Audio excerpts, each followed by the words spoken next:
Bom dia, meninas, tudo bem? Bom dia, professora. Tudo jóia? Oi? Oi, tudo bem? Tá me ouvindo? Aham, sim. Ótimo. Vocês viram as notas lá? Tudo certinho? Uhum. Eu vi. Beleza. Eu vou compartilhar aqui uma tela. Eu publiquei também o planejamento da aula de hoje, e aí tem as páginas que a gente vai usar do módulo, tá? Uhum. Aí que o pessoal tá chegando.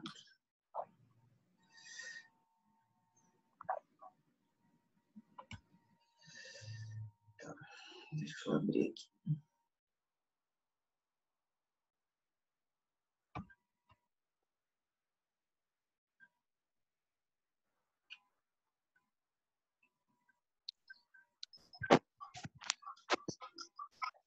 Bom dia, Carol, Jennifer, todo mundo me ouvindo? Bom dia. Bom dia. Bom dia, Ivan. Só um minutinho.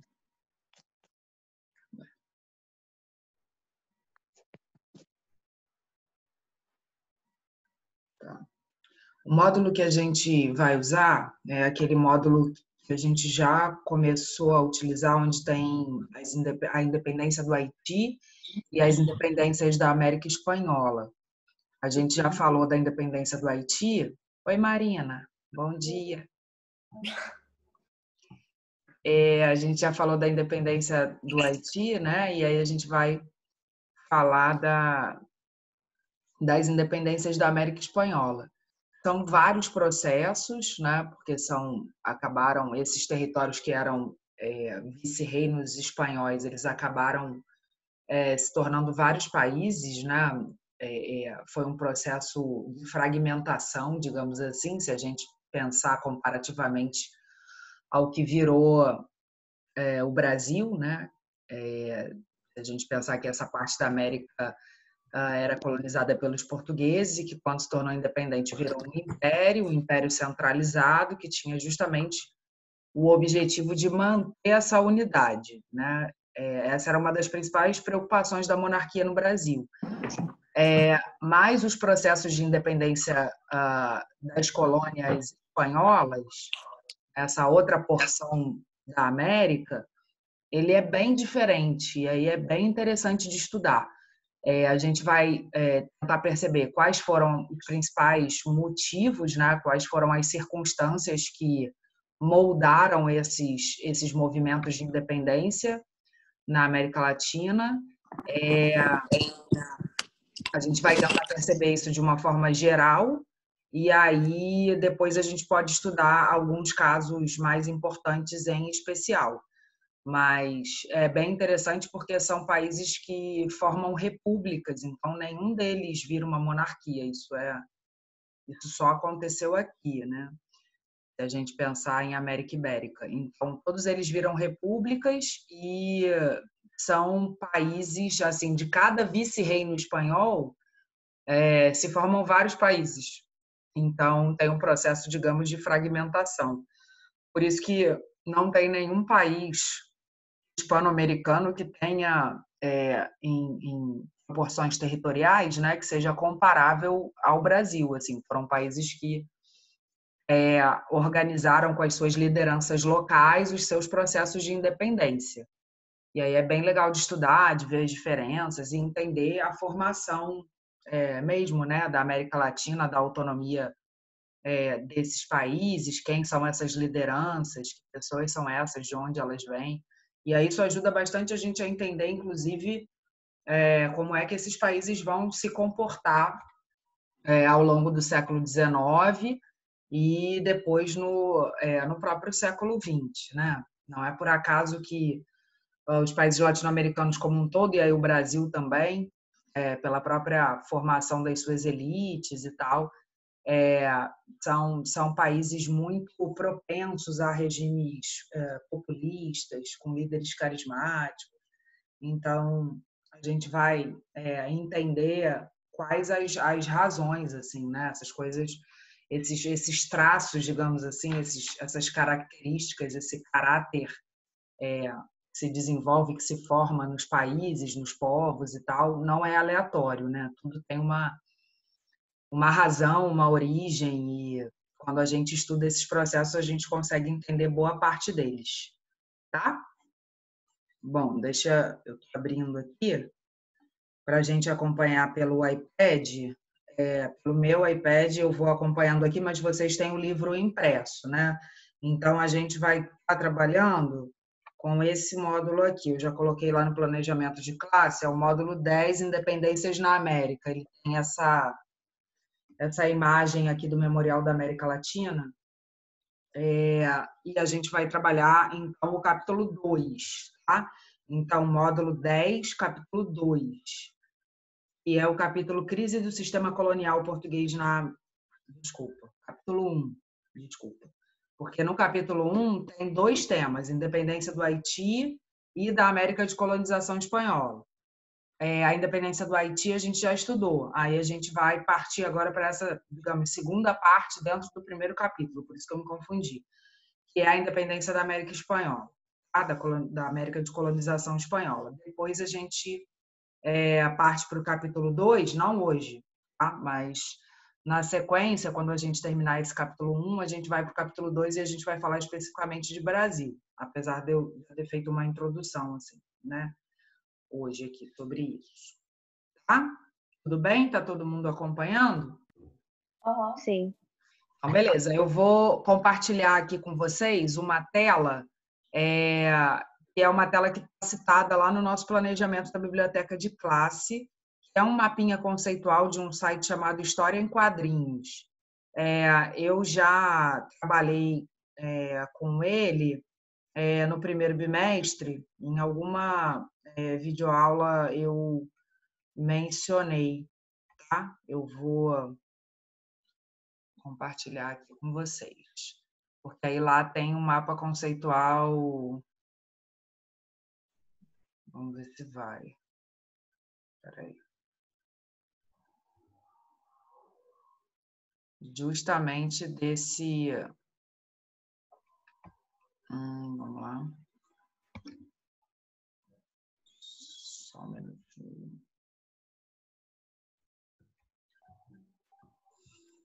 Justamente desse contexto aí das independências da América Espanhola.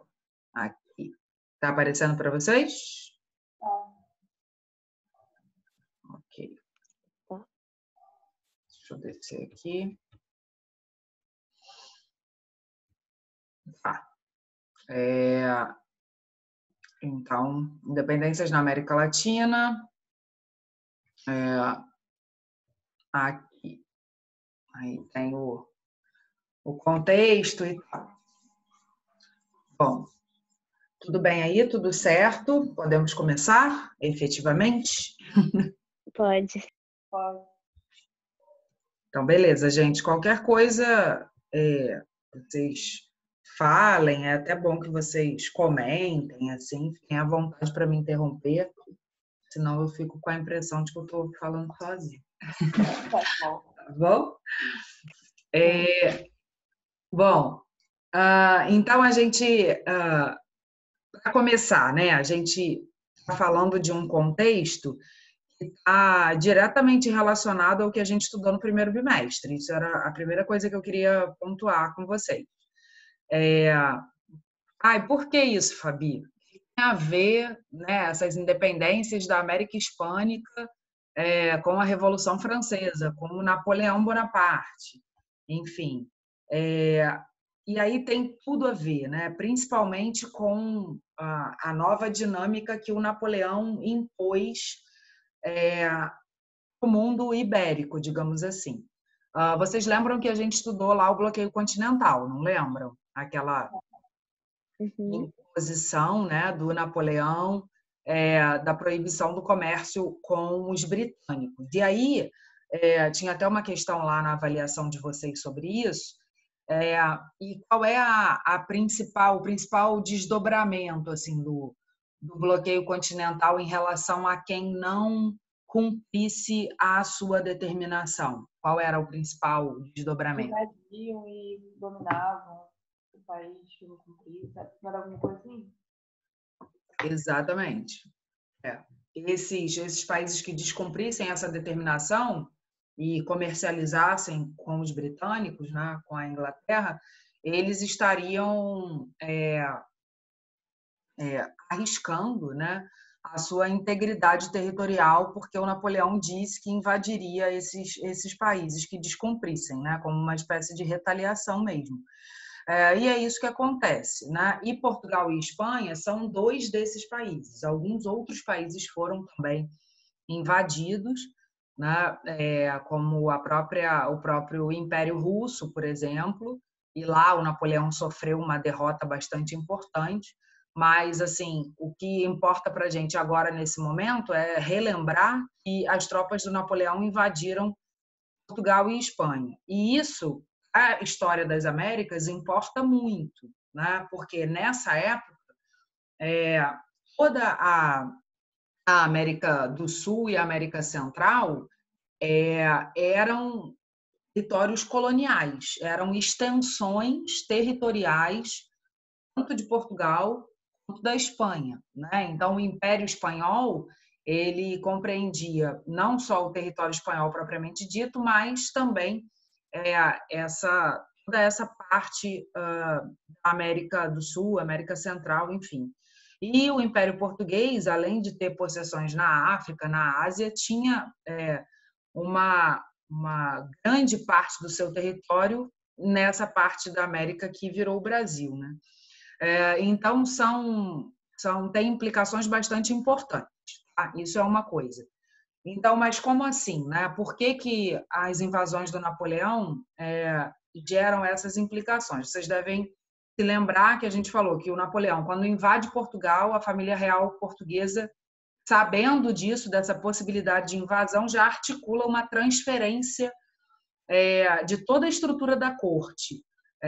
Durante algum tempo, e algumas pessoas assim falavam em uma fuga, né? Mas fuga pressupõe algo meio repentino, desorganizado, e não foi isso, né? Foi algo bastante pensado, articulado, tanto que eles conseguem trazer toda a estrutura assim, de funcionamento da capital do Império Português. Quando a gente fala de transferência da corte, a gente está falando de transferência da capital. Então, assim, a capital do Império Português era em Lisboa, passa a ser no Rio de Janeiro. E eles fazem isso abandonando mesmo Lisboa e deixando Lisboa e Portugal em si ali meio à própria sorte, né? Sabendo que as tropas do Napoleão iam chegar, eles não partem para o enfrentamento, mas o exército português fica lá, né, tentando fazer alguma coisa, mas a família real em si e todo o corpo de funcionários vem para o Rio de Janeiro. Então é algo assim que deixa os portugueses muito revoltados. Depois a gente vai estudar isso, imagina, né? Eles ficam ali meio com as calças na mão, né? Como se diz popularmente, assim, de mãos atadas, sem saber o que fazer, porque seus líderes simplesmente resolvem se mudar. Na Espanha é diferente. Na Espanha, eles não articulam essa transferência, nada disso. O rei fica, mas ele vai ser deposto pelas tropas do Napoleão. Isso era o que o Napoleão fazia. É bem bizarro, assim, mas ele, quando invadia, tinha aquele momento ali de luta, de ocupação. Depois que ele derrotava as tropas, ele tirava o rei do seu posto, né? Tirava o rei do trono e colocava alguém da confiança dele no lugar. Na Espanha, quem vai para o lugar do rei espanhol, do Fernando VII, vai ser o José Bonaparte, que era irmão do Napoleão. Isso, as colônias espanholas, vai gerar um grande impacto. Tá? O que vai acontecer, acontecer no Brasil, a gente vê na próxima aula, quando a gente for falar especificamente desse processo aí da transferência da corte. Agora a gente vai focar só na América Hispânica. O que acontece? E aí a gente tem aqui nesse mapinha conceitual, né, influências do iluminismo, do liberalismo, da independência dos Estados Unidos, tudo isso estava acontecendo no mundo nesse momento. Lembrando que o iluminismo, né, as correntes iluministas falavam em liberdade, em igualdade, então tudo isso, todas essas ideias pairavam na cabeça desses colonos, dessas pessoas que viviam na América Hispânica. Os Estados Unidos já tinham ficado independentes e já tinham um tempo razoável, né? A gente tem que lembrar que essa invasão do Napoleão na Espanha acontece no mesmo ano da invasão a Portugal, que é 1808. Então, a gente tem alguns anos aí já, se a gente pensar que a Declaração de Independência dos Estados Unidos é de 1776, a gente já tem quase 30 anos, né, de independência dos Estados Unidos. Então, é algo bastante consolidado. Assim, já existia uma constatação de que colônias ficavam independentes. Isso já era fato, né? O exemplo eram os Estados Unidos. Tudo bem. Aí, os Estados Unidos, fazendo a sua independência, né? Como a gente acabou de falar, e conseguindo arrumar a casa, que é um processo que leva algum tempo, né? Eles começam a defender essa ideia aqui, ó, que eu estou apontando com a setinha, que está de amarelo, que é a ideia da doutrina Monroe. Isso é bem importante. Se vocês estiverem com o livro aí, marquem aí. A doutrina Monroe é a ideia da América para os americanos. E o que é isso? América para os americanos quer dizer que a América não deveria ser ocupada pelos europeus, não deveria ser mais colonizada pelos europeus. Tá? Então, por isso que aqui embaixo explica, os Estados Unidos é contra o intervencionismo europeu no continente americano. E aí era um intervencionismo, né, de proporções irrestritas, porque, na verdade, eram territórios completamente dominados pelos europeus. Então, você tem Portugal e Espanha dominando a maior parte, né? Os Estados Unidos já tinham se livrado do domínio britânico, mas você tinha alguns lugares de possessão francesa, holandesa na América Central, francesa na Guiana, enfim. Então, existia, assim mesmo, um imaginário de que os europeus eram os donos do continente americano, os donos do novo mundo, essa ideia do novo mundo. A gente descobriu, pensando pelo ponto de vista dos europeus, né? A gente descobriu, então a gente é o dono, né? A gente faz com eles o que a gente quiser. E aí os Estados Unidos ficam independentes, são os primeiros a romper com essa lógica da colonização e começam a dizer, olha só, a América é dos americanos, né? A América não pode ser quintal dos europeus. Só que aí o que é interessante é que os Estados Unidos, com o passar do tempo e ao longo do século XIX, eles estão dizendo isso bem no comecinho do século XIX, mas com o passar do tempo, eles vão acabar, de alguma maneira, assumindo esse papel que era o papel dos europeus. Os Estados Unidos vão se sentir meio que os donos da América Latina, né? E aí a América Latina como um todo, assim, toda esse território hispano-lusitano, enfim. Então, eles vão acabar querendo intervir em vários países, e aí depois a gente vai estudar isso. É muito louco, né? Porque eles, de início, pregam mesmo essa autonomia americana, e depois eles, por serem os primeiros a terem conseguido romper com a colonização e tal, eles acabam tendo esse papel aí meio de liderança no continente americano como um todo. Até aí, tudo bem? Uhum. Sim. Beleza. Bom, aí o que acontece, assim, objetivamente, quando as tropas do Napoleão invadem a Espanha, depõem o rei Fernando VII e assume o José Bonaparte.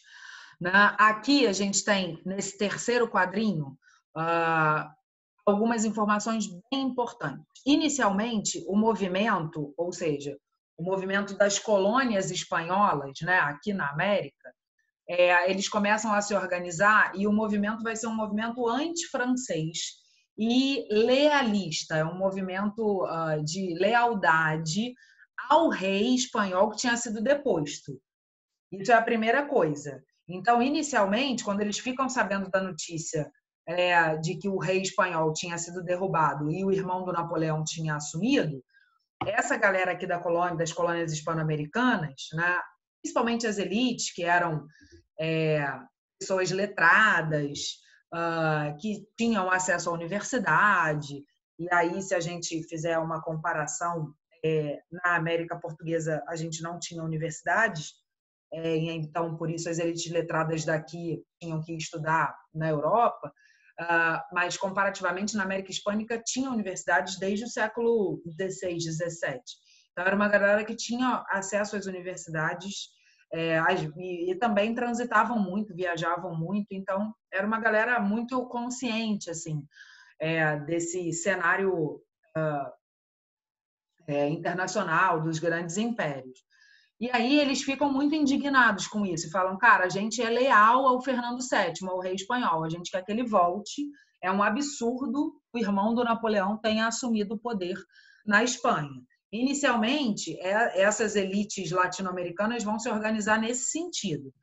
Depois, olhem só, interessante, eles começam a pensar, cara, mas a gente está defendendo um rei, né, que é um rei espanhol. E a gente, né? E as nossas próprias necessidades? A gente está lutando, na verdade, por uma causa, a gente está defendendo, né? Se desgastando por uma causa que não é nossa. Né? Porque aí começa a ter um pique, começa a ter uma virada de chave, mais ou menos parecida com aquela que teve lá nos Estados Unidos, quando os caras dizem, vocês vocês pagam impostos, vocês são britânicos que vivem na América, mas vocês não podem participar do parlamento. Então, é mais ou menos o que vai acontecer aqui na América Espanhola. Né? Tem toda uma cobrança de que eles se sintam parte do Império Espanhol, mas a contrapartida de participação, de decisão política, não acontece na mesma proporção para quem mora na Espanha e para quem vive na América. Então, os caras começam a pensar, cara, será que vale a pena a gente ficar lutando por um rei que, não, na verdade, é um rei espanhol? Na hora do vamos ver, eles não incluem a gente? Né? Então, por isso que aqui esses movimentos, né, que são articulados por essas elites letradas hispano-americanas, e essas elites são chamadas de elites criollas, ou crioulas, né? Depende do lugar, da região, e essas elites crioulas, elas são, não sei se vocês se lembram, vocês já devem ter estudado isso no fundamental, mas os crioulos são aqueles que são descendentes de espanhóis, mas que nascem na América. Então, assim, o meu avô era espanhol e veio para cá, mas meu pai já nasceu aqui e eu nasci aqui. Mas eu sou branca de ascendência espanhola. Então, eu pertenço a essa elite crioula, né? E os chamados chapetones eram aqueles espanhóis mesmo que vinham para cá. Então, assim, por exemplo, meu avô ainda é vivo, ele veio da Espanha, ele é um chapetone. Eu que nasci aqui, meu pai que nasceu aqui, nós já somos crioulos, né? Era meio essa diferença, tá? Então, essa galera, essa elite crioula, começa a organizar movimentos de cunho anti-espanhol, aí a chave vira, né? E separatista. Né? Então, eles não querem mais lutar pela volta do Fernando VII. Eles querem romper essa relação da América Espanhola com a Espanha. Então, partem para uma ideia mesmo de independência, uma ideia emancipacionista ou separatista, tanto faz. Beleza? Tá? Então, aqui o terceiro ponto desse quadrinho está dizendo liderança da elite nativa, né, dos criollos, fragmentação territorial em repúblicas. E aí, essa ideia de república é uma ideia que tem uma inspiração muito forte lá na independência dos Estados Unidos, né? Que tinham sido o primeiro território a se tornar independente e que tinha fundado uma república. Então, esses países hispano-americanos começam a articular movimentos.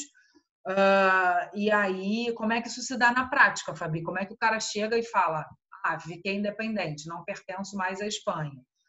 Rolam enfrentamentos, tropas espanholas são enviadas, e aí movimentos organizados pelos crioulos são armados e tal, conseguem resistir. Em alguns lugares é uma negociação mais diplomática, em outros não.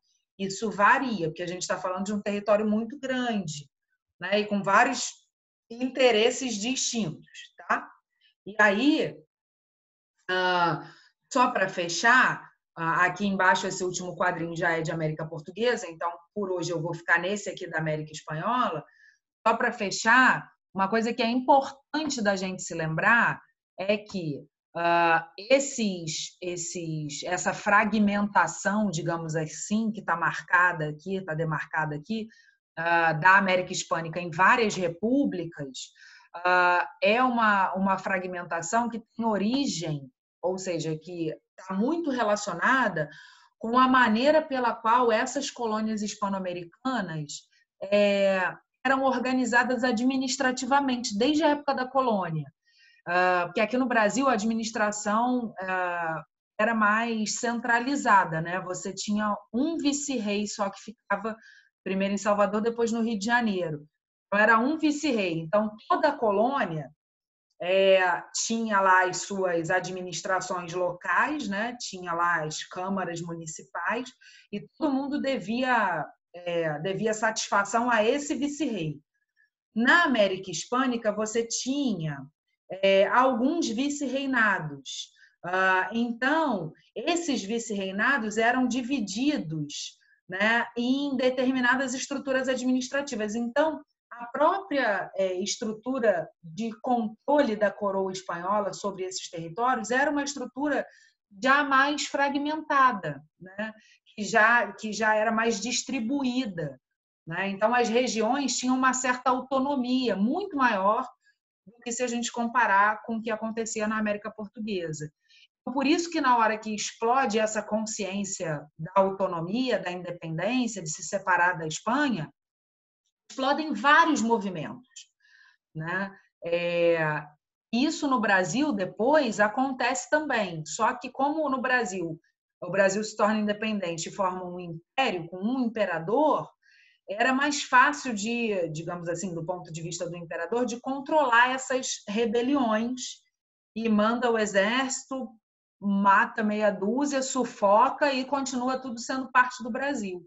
Lá não existia essa única administração, então a coisa fica muito mais fluida e aí por isso então essa formação de várias repúblicas diferentes, beleza?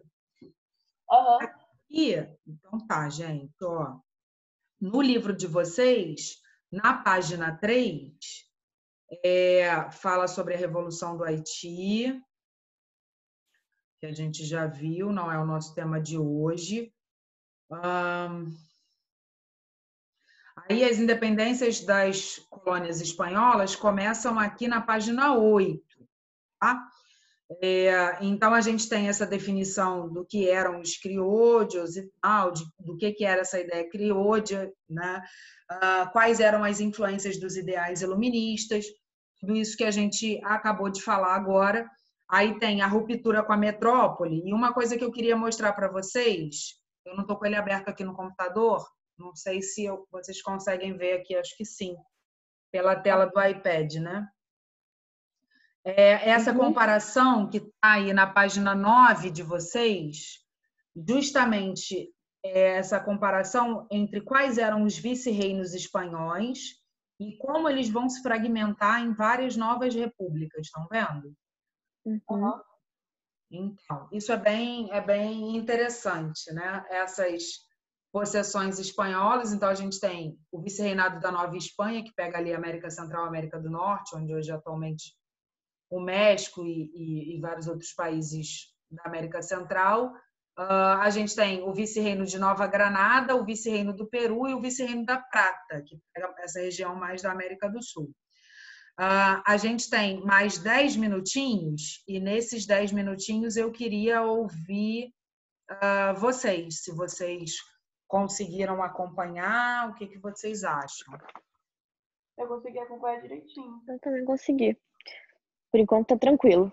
É? É. Beleza, então.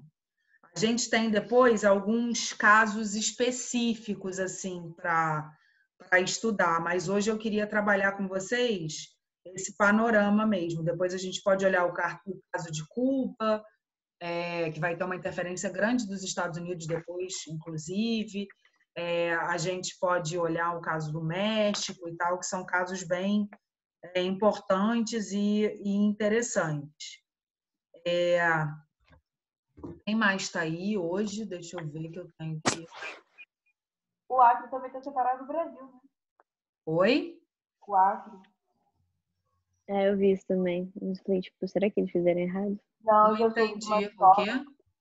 O O Acre. Brasil. Sim. O Acre, na verdade, foi... não era um território que pertencia ao Brasil, era um território boliviano.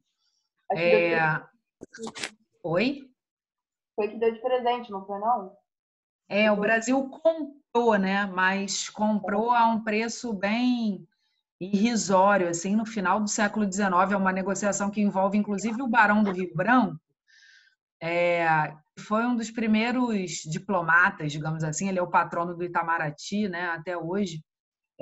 Ele foi um grande negociante, assim, do final do século XIX. E essa região pertencia à Bolívia. O grande lance, qual era o interesse do Brasil nessa região, né? Que era a época do ciclo da borracha. Vocês já devem ter ouvido falar, né?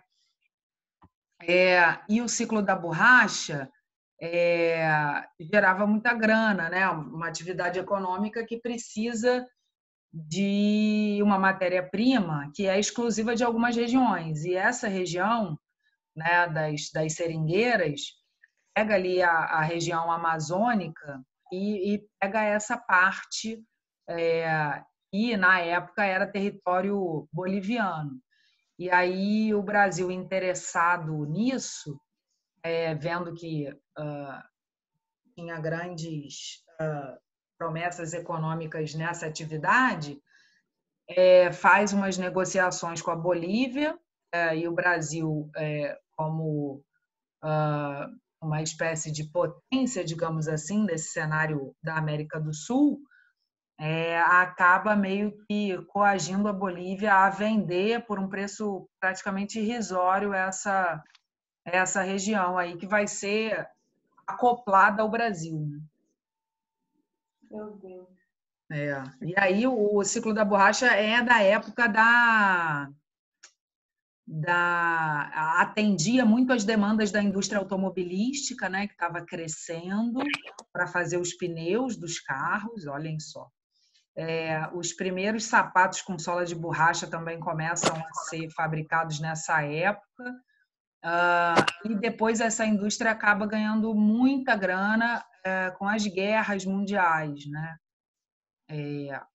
Enfim, por conta de todas as demandas envolvendo deslocamento e pneus e etc. Então, o Brasil teve interesse. O Ângelo está chegando agora. Bom dia, Ângelo, tudo bem?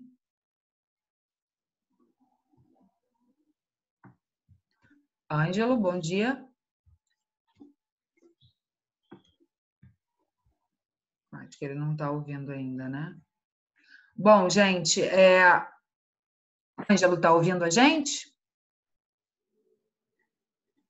Não. Estão me ouvindo? Sim. Vou dar alguns avisos. A nossa prova de recuperação paralela vai acontecer na quarta-feira. É uma prova que vai valer 7 pontos e vai ser uma prova objetiva, né, com questões de múltipla escolha, a pedido da coordenação e da direção da escola. Então, é uma prova objetiva, que vai acontecer na parte da tarde, e com os mesmos conteúdos da prova bimestral, né? Então, os temas vão ser aqueles de Revolução Industrial, Revolução Puritana, Gloriosa, até o Napoleão, né? Passando pela Revolução Francesa também. Então, caso vocês tenham qualquer tipo de dúvida, vocês podem mencionar aqui. Não sei se tem algumas pessoas dessa turma, acho que ficaram, eu tenho anotado aqui, vão precisar de nota.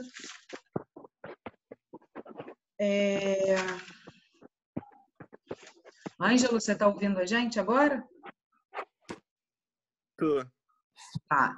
A gente já está terminando, mas... Eu sei, me atrasei. Tava sem celular. E ficou sem ter como despertar, né? E aí a gente acabou de estudar, Ângelo, a gente está no módulo... O planejamento da aula de hoje está lá postado na biblioteca de classe, mas a gente está nesse... Esse módulo, qual é o número mesmo, gente? Eu acho. Qual? Espera aí que eu vou voltar aqui. É o número 10. 10, tá. Número 10, capítulo 1, a gente está falando das independências na América Latina. Esse módulo aqui. E a gente falou, então, sobre isso. Tem lá o link para esse mapinha conceitual aqui do História em Quadrinhos. E aí, na próxima aula, a gente dá continuidade a isso fazendo exercícios. A nossa prova de recuperação é na quarta-feira, mas o link vai ser disponibilizado à tarde para vocês. De manhã, eu vou entrar online com vocês de novo, porque aí a gente dá continuidade a esse conteúdo que é segundo bimestre. E se tiver alguém precisando de nota para recuperação, precisando esclarecer alguma dúvida, a gente esclarece também nesse momento. A prova, como eu tinha dito, é uma prova objetiva com 7 questões, valendo 7. Tá? As notas... Oi? Desculpa, tipo, toda aula sua a gente vai ter videoconferência, né? Então, a gente foi orientado de fazer ou videoconferência ou gravar uma videoaula e deixar disponível no YouTube para vocês. Então, como essa semana, a minha ideia é fazer sempre uma videoconferência na segunda-feira e na quarta-feira deixar alguma coisa gravada para vocês e deixar os exercícios. Mas como nessa quarta-feira a gente tem a prova de recuperação, eu vou disponibilizar um link para a gente se encontrar ao vivo de novo, porque aí a gente aproveita e dá andamento à matéria, a gente pode fazer os exercícios juntos, que eu acho uma boa também. E aí, se tiver alguma dúvida, eu vou estar ali disponível para falar com quem precisar também. Tá? Tá bom. Sempre 8h30, né? Isso, porque a nossa aula são sempre os primeiros tempos, não é isso? Uhum. Então, e a coordenação pediu para a gente não fazer mais aula antes de 8h30. Eu estava fazendo no começo, mas eu notei que era mais complicado de vocês acessarem. Então, acho que as 2 últimas eu já tinha marcado 8h30. E aí funciona bem. Então, a gente deixa combinado assim. Na quarta-feira eu vou disponibilizar de novo o link do Zoom. E aí a gente se vê, dá continuidade para fechar esse capítulo 1 e fazer alguns exercícios. E aí, se alguém tiver dúvida para recuperação, a gente já esclarece. Tá bom. Tá bom? Deixa eu só anotar aqui essa presença de vocês.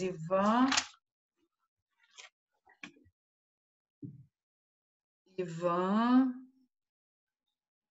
Carol, Marina, Hilary, Jennifer, Ângelo, Ayla. Mais alguém que eu não falei? Acho que não, né?